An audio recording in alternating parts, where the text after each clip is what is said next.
یوحنا کی انجیل اس کا 11واں باب۔ مریم اور اس کی بہن مرتا کے گاؤں بیتنیہ کا لازر نام ایک آدمی بیمار تھا۔ یہ وہی مریم تھی جس نے خداوند پر عطر ڈال کر اپنے بالوں سے اس کے پاؤں پونچھے۔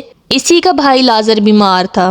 پس اس کی بہنوں نے اسے یہ کہلا بھیجا کہ اے خداوند، دیکھ جسے تو عزیز رکھتا ہے وہ بیمار ہے۔ انہوں نے سن کر کہا کہ یہ بیماری موت کی نہیں بلکہ خداوند کے جلال کے لیے ہے، تاکہ اس کے وسیلہ سے خدا کے بیٹے کا جلال ظاہر ہو۔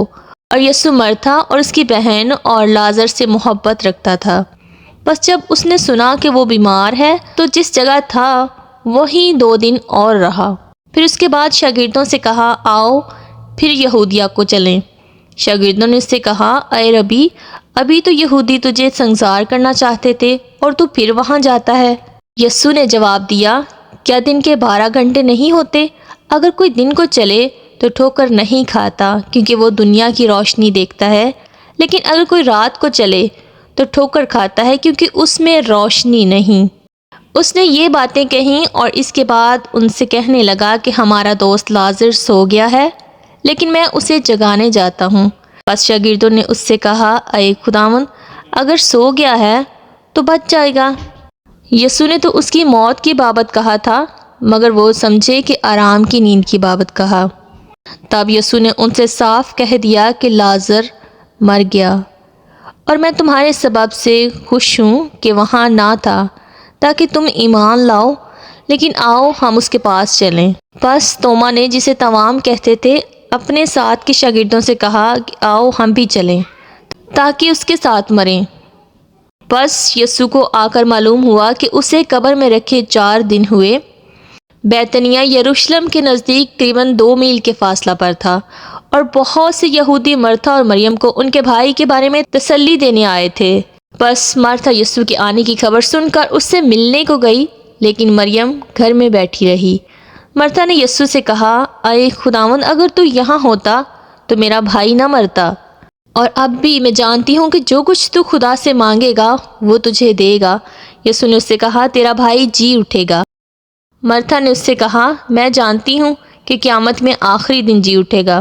یسوع نے اس سے کہا، قیامت اور زندگی تو میں ہوں۔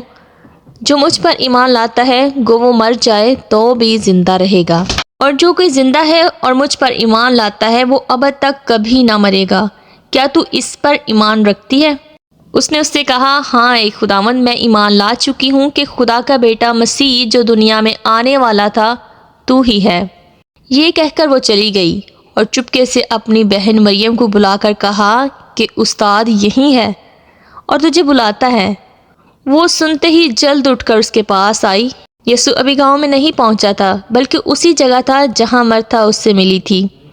پس جو یہودی گھر میں اس کے پاس تھے اور اسے تسلی دے رہے تھے، یہ دیکھ کر کہ مریم جلد اٹھ کر باہر گئی، اس خیال سے اس کے پیچھے ہو لیے کہ وہ قبر پر رونے جاتی ہے۔ جب مریم اس جگہ پہنچی جہاں یسوع تھا اور اسے دیکھا تو اس کے قدموں پر گر کر اس سے کہا، اے خداوند، اگر تو یہاں ہوتا تو میرا بھائی نہ مرتا۔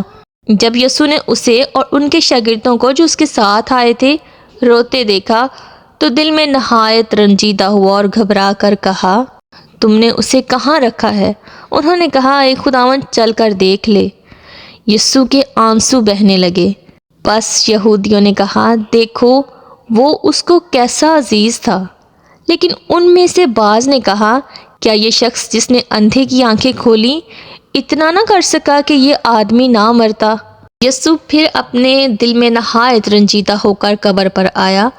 وہ ایک غار تھا اور اس پر پتھر دھرا تھا۔ یسوع نے کہا، پتھر کو ہٹاؤ۔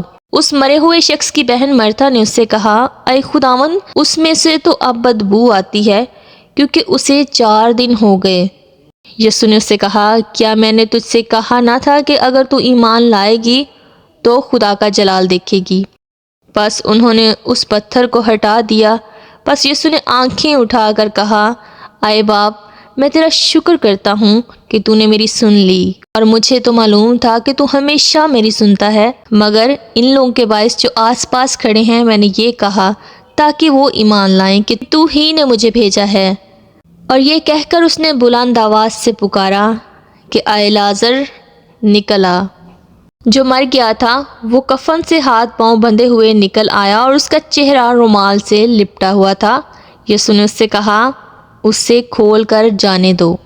بس بہترے یہودی جو مریم کے پاس آئے تھے اور جنہوں نے یسوع کا یہ کام دیکھا اس پر ایمان لائے، مگر ان میں سے بعض نے فریسیوں کے پاس جا کر انہیں یسوع کے کاموں کی خبر دی۔ بس سردار کاہنوں اور فریسیوں نے صدر عدالت کے لوگوں کو جمع کر کے کہا، ہم کرتے کیا ہیں؟ یہ آدمی تو بہت معجزے دکھاتا ہے۔ اگر ہم اسے یوں ہی چھوڑ دیں تو سب اس پر ایمان لے آئیں گے اور رومی آ کر ہماری جگہ اور قوم دونوں پر قبضہ کر لیں گے۔ اور ان میں سے قیافہ نام ایک شخص نے جو اس سال سردار کاہن تھا ان سے کہا، تم کچھ نہیں جانتے اور نہ سوچتے ہو کہ تمہارے لیے یہی بہتر ہے کہ ایک آدمی امت کے واسطے مرے نہ کہ ساری قوم ہلاک ہو۔ مگر اس نے یہ اپنی طرف سے نہیں کہا، بلکہ اس سال سردار کاہن ہو کر نبوت کی کہ یسوع اس قوم کے واسطے مرے گا، اور نہ صرف اس قوم کے واسطے بلکہ اس واسطے بھی کہ خدا کے پراگندہ فرزندوں کو جمع کر کے ایک کر دے۔ پس وہ اسی روز سے اسے قتل کرنے کا مشورہ کرنے لگے۔ پس اس وقت سے یسوع یہودیوں میں اعلانیہ نہیں پھرا، بلکہ وہاں سے جنگل کے نزدیک کے علاقہ میں افرایم نام ایک شہر کو چلا گیا اور اپنے شاگردوں کے ساتھ وہیں رہنے لگا۔ اور یہودیوں کی عید فصح نزدیک تھی اور بہت لوگ فصح سے پہلے دیہات میں یروشلم کو گئے تاکہ اپنے آپ کو پاک کریں۔ پس وہ یسوع کو ڈھونڈنے اور ہیکل میں کھڑے ہو کر آپس میں کہنے لگے کہ تمہارا کیا خیال ہے، کیا وہ عید میں نہیں آئے گا؟ اور سردار کاہنوں اور فریسیوں نے حکم دے رکھا تھا کہ اگر کسی کو معلوم ہو کہ وہ کہاں ہے تو اطلاع دے تاکہ اسے پکڑ لیں۔ کلام مقدس کا پڑھا اور سنا جانا ہم سب کے لیے باعث برکت ہو۔ آمین۔ God bless you.